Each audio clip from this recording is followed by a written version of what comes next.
नमस्कार साथियों, कैसे आप सभी। उम्मीद है आप सभी अच्छे और स्वस्थ होंगे। तो आज इस वीडियो के अंदर हम बात करने वाले हैं कि SGPGI लखनऊ के लिए जिन्होंने आवेदन किया, एग्जाम भी दिया है, तो अब बारी है फाइनल रिजल्ट की। तो सर फाइनल रिजल्ट की बारी नहीं है, तो क्योंकि अभी डॉक्यूमेंट वेरिफिकेशन होना है, अभी तो रिजल्ट आना है शॉर्ट लिस्टिंग का डॉक्यूमेंट वेरिफिकेशन के लिए। जी हाँ, तो देखिए, तो सभी को इंतजार है सर नॉर्मलाइजेशन में फंडा क्या होता है। तो मैं आपको सबसे पहले ये कहना चाहूंगा कि नॉर्मलाइजेशन के जो मार्क्स हैं ये आप सभी के फाइनल मेरिट में जुड़ते हैं, ना कि पहली लिस्ट जो आ रही है डॉक्यूमेंट वेरिफिकेशन वाली, ना तो इसमें जुड़ेंगे।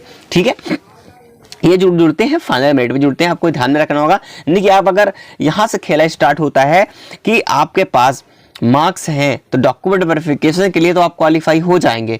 ठीक है, लेकिन अगर आप सोचते हो कि फाइनल मेरिट में आपके मार्क्स कम है, क्वालिफाइंग मार्क्स से कम है, अगर आपको डॉक्यूमेंट वेरिफिकेशन नहीं किया जा रहा है, तो आपको ये लगता है कि हमारा जब नॉर्मलाइजेशन होगा तो हमें मार्क्स मिल जाएगा और हमें मौका मिल जाएगा। तो ऐसा नहीं है, कम से कम आपके पासिंग मार्क्स तो क्वालिफाई होने चाहिए और आपका डॉक्यूमेंट वेरिफिकेशन के लिए सिलेक्शन होगा।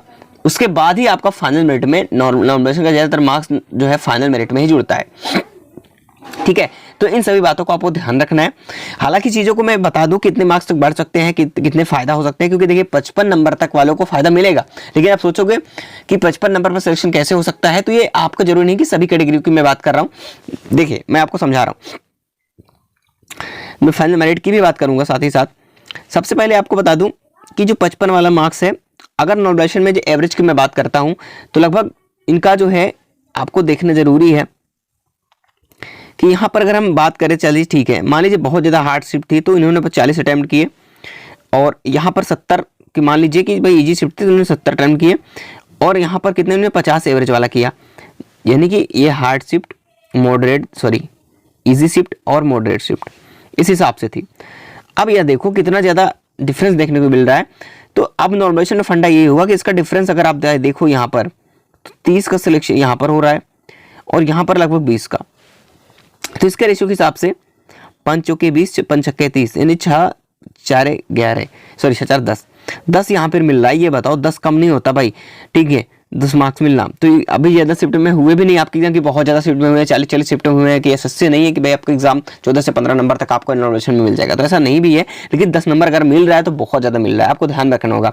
तो एवरेज चीज़ों को अगर बात करें, लगभग 10 नंबर और 7, ठीक है, 10, 7 या 5 नंबर, इस तरीके से कट ऑफ आपका जो मार्क्स है आपके नॉर्मलाइजेशन का 10, 7 या 5 तक आपके मार्क्स मिलेंगे। वो शिफ्ट पर डिपेंड करता है कि आपके मार्क्स कितने बढ़ने वाले हैं। तो काफी लोगों को ऐसा होना है, मान लीजिए 55 नंबर पर सिलेक्शन नहीं हो रहा है और कट ऑफ मान लीजिए एग्जाम्पल के तौर पर मान के चलते हैं कि कट ऑफ कितनी गई आपकी, 60 गई। ठीक है, अब 60 कट ऑफ गई है, लेकिन आपके 55 नंबर थे, आपका सिलेक्शन रुक गया। लेकिन अब फायदा कहां हुआ कि आपका भाई नॉर्मलाइजेशन मार्क्स मिल गया और आपके फटाक से सिलेक्शन हो गया। ये है फायदा। तो वो ये जरूर नहीं कि आपके सभी कैटेगरी में हो जाएंगे। मान लीजिए जो कुछ मार्क्स से अगर वो पीछे हो रहे थे या उनका सिलेक्शन नहीं हो पा रहा था, तो उनका सिलेक्शन हो जाएगा। ये चीजें हैं, लेकिन आपको अपने मार्क्स अच्छे होने चाहिए। आपको नॉर्मलाइजेशन के भरोसे नहीं रहना, क्योंकि नॉर्मलाइजेशन में इतना भी ज्यादा मार्क्स नहीं मिलते हैं कि आपका जो है आपका पूरा मार्क्स देके आपका सिलेक्शन हो जाएगा। बिल्कुल नहीं। अगर आपको थोड़े बहुत अगर कम मार्क्स हैं, अगर आपका सिलेक्शन रुक रहा होगा, तो आपका सिलेक्शन नॉर्मलाइजेशन मार्क्स से हो जाएगा। ये चीजें जरूर है, इसीलिए बोल रहा हूं। और हाँ, 55 प्लस पे मतलब मेरा ये है कि अगर SC ST कैटेगरी है, PWD है, तो कहीं ना कहीं सिलेक्शन इनका बनता है। अगर 55 प्लस है तो नॉर्मलाइजेशन में आप सभी का मार्क्स लगभग ज़्यादातर स्टूडेंट्स के आ ही जाएंगे, जिनके शिफ्ट में डिपेंड करता है कि शिफ्ट में किसका एग्जाम रहा है और कितनी लेवल कैसा रहा है, अटैम्प्ट कितना रहा है, वो उस पर डिपेंड करता है। लेकिन बिल्कुल आप लोगों को डाउट नहीं रखना है, क्योंकि अगर आप इस चैनल से बने हुए हैं, जुड़े हुए हैं, तो आप सभी को मैं ज्वाइनिंग प्रोसेस को लेकर के टाइम पर अपडेट सबसे पहले आप तक प्रोवाइड करता रहता हूं, ताकि आप सभी को जानकारियां मिलती रहें और आप पहले से ही जो है जागरूक हो जाएं। ठीक है, तो आप लोगों को बिल्कुल भी परेशान नहीं होना है। तो मैंने बताया कि 10, 7 और 6 मार्क्स के आसपास ही लोगों को मिलने वाले हैं, वो शिफ्ट पर डिपेंड करता है नॉर्मलाइजेशन का। और मैं चलिए थोड़ा सा बता देता हूँ कि जो फाइनल मेरिट है किस प्रकार से कट ऑफ बनेगी। तो देखिए, अगर मैं इसको बात करूँ इसकी, तो लगभग UR में 72 के आसपास होना चाहिए, और OBC में 69 के आसपास, EWS में 66, ST में 58 और SC category 62, PWD 55, ex service में लगभग 50 के पास इनका तो मार्क्स होने चाहिए। तभी इनका फाइनल मेरिट की मैंने बात की कि फाइनल आपका सिलेक्शन हो जाएगा। आपको ये ध्यान रखना है ना, कि जब आपके स्कोर कार्ड आए तो आप देखो कि भाई आपका सिलेक्शन तो हमारा हो गया।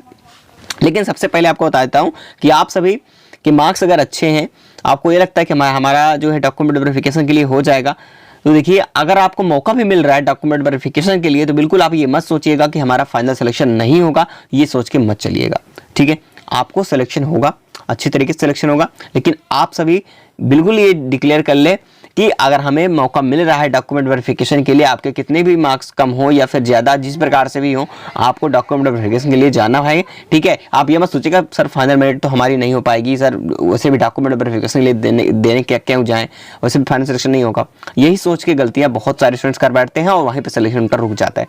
अगर आपको मौका मिल रहा है तो जाइए, ये कोई नहीं समझा कि भाई फाइनल मेरिट कितनी जा सकती है, ये चीजें किसी को पता नहीं होती। इसलिए अगर जिसमें मौका मिल रहा है वहां तक तो आप जाओ, कम से कम सीढ़ियां तो चढ़ने के प्रयास करो।